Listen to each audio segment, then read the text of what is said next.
Hey there, welcome to the channel. So let me start this video off by saying I'm not Jewish. However, I do like a good soup and I do like dumplings in my soup. So let's make a gluten-free matzo ball soup. I'm Jamie with SavorySaver. I share gluten-free recipes, tips, tricks, and resources to make your gluten-free lifestyle easier. So please consider hitting subscribe and let's get started. I found today's recipe in the most current issue of the Gluten-Free and More magazine that Tara gets. And one of the reasons I really like this recipe is because it used an ingredient I didn't really think of, and that is mashed potato flakes. So I'm gonna use these to make the matzo ball mix. It's gonna have to chill for a few minutes, but while that's chilling, I'm gonna get the rest of the ingredients together. So let's make the matzo ball mix and then we'll make the soup. So the first thing we need to do for the soup is we actually need to take our potato flakes and pulse them down until it's fine crumbs. Potato flakes aren't that big, so I'm not gonna pulse it very much, but I'm thinking I do want it more like a flour or just over a flour consistency as opposed to the actual flakes. The recipe calls for 2 ounces, and so I took the potato flakes, I weighed them out, but then I put it into a measuring cup. Guys, it's about a cup of potato flakes. So I would probably start with that as opposed to weighing it out, since everything else is done by volume and it's a soup. We're not baking anything really. So let's pulse this down.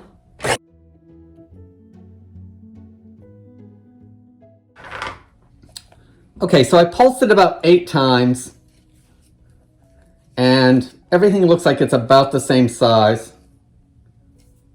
So I think we're gonna go with that. It's not flakes anymore. I can still see some of the flat pieces, but it's pretty much a crumb mixture. So let's go with that. About 8 times that I pulsed it, just for a couple seconds each time.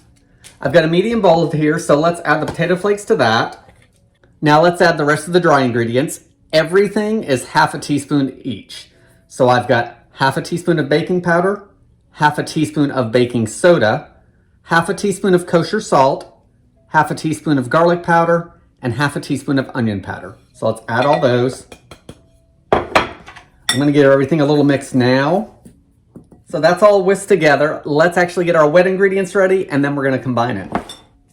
So now I've got 2 eggs. I'm gonna beat those together. And I just started that off. We'll finish beating it when we add everything else. So there's 3 tablespoons of olive oil and a tablespoon of fresh dill. And it's not as bright green as you would normally get because I've had mine in the freezer.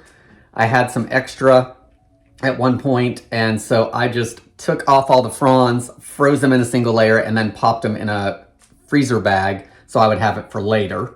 So that's about a tablespoon. Now let's give everything a good whisk. Now I'm gonna add this to the potato flakes and the rest of the ingredients. Now using my fork, I'm gonna combine everything until it's fully incorporated.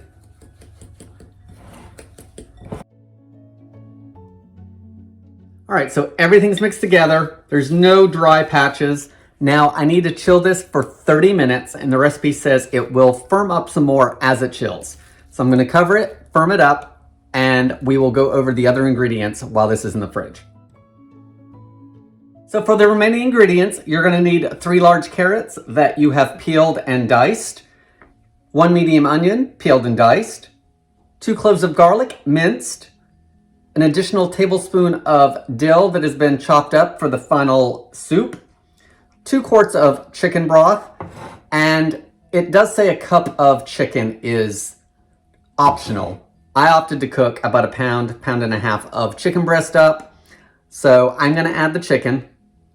The picture in the actual recipe just looks like it shows some poached or cooked chicken with no seasoning. I did season mine, so I don't know all the rules of kosher, so I'm not sure if my seasoning is kosher or not, but you opt to do the chicken if you want or not. While the matzo ball mixture firms up in the fridge, I'm gonna prep up the vegetables. I don't think you guys need to see me chop up vegetables, so I'm gonna prep those, and let's go ahead and jump ahead to our matzo ball mix, and we will get that shaped.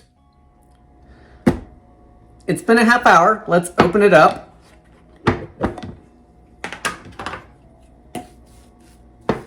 It's definitely firmed up a little bit.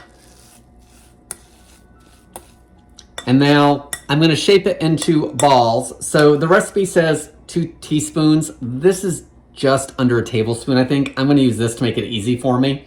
Everything's gonna be the same size. It just might take a minute or two longer for the matzo balls to cook in the soup. So let's scoop these out. Okay, so everything's been scooped out. I got 12 of them. So I am gonna go through and shape them into balls because they're flat and that. I don't know if you need to do this or not. I'm going to.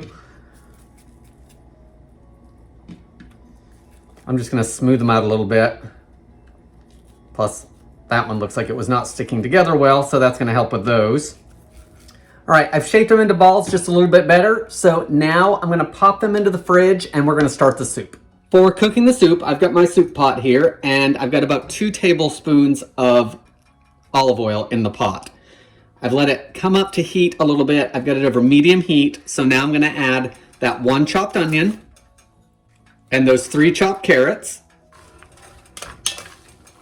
Give it a good stir. I'm gonna season it with salt. And then we'll add more later if needed. Also some pepper. Now I'm just gonna saute these until the onions are just about translucent. Probably gonna take 5 to 10 minutes. Our onions are translucent and the carrots are starting to soften. So I'm gonna add my 2 cloves of minced garlic. Next, I'm gonna add 2 quarts of chicken stock.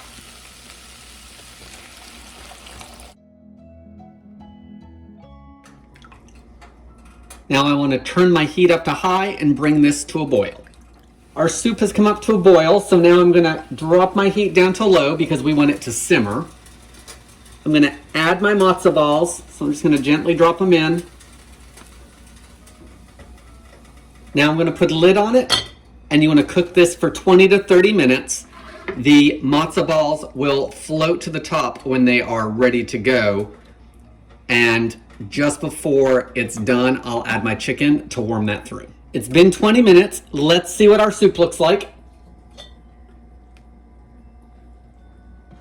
That looks great. It said that they should double in size and float, which I would definitely say that is the case. This one broke a little bit, but I had one that I dropped in, 1 or 2 that looked like they were gonna break. As you can see, which is typical on this channel, sometimes I don't always grab the right vessel. So I don't even have room to add chicken to this. So I'm gonna get this off the stove, bowl it up, and I'll just put some chicken in the bottom of my bowl and add the soup to it. That should warm it up. So let's get this bowled up and give it a try. Okay, so I've got our gluten-free matzo ball soup here. I did add some parsley, which was not in the recipe, but I wanted something green for the photo, and my dill just isn't that fresh because it's been in the freezer. So I did add my chicken to the bottom of the bowl, so it's actually probably warm now. I've never had matzo ball soup. I'm gonna taste the soup first, and then we're gonna taste the matzo balls, and we'll see what I think.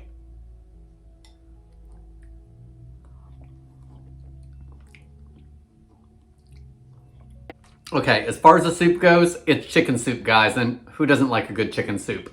Let's try the matzo balls. So they look pretty tender.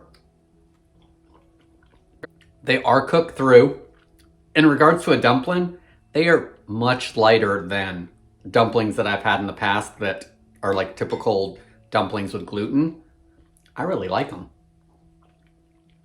They've pulled in that flavor of the soup. They're cooked through. I really like the texture of them. Using potato flakes for the dumplings, great idea, love that. Guys, I've got lunch to eat. I don't think I have anything else to add to the video. What do you guys do for your matzo ball soup that's gluten-free, or do you even know what it is? Is this your first time seeing it like me? Not my first time seeing it, but my first time making it and having it. Guys, I want to thank you so much for watching. I hope you learned something. If you did, leave me any comments below, or if you have questions, I'll try to answer them to the best of my ability. Thank you so much for watching, and I hope to see you in the next video.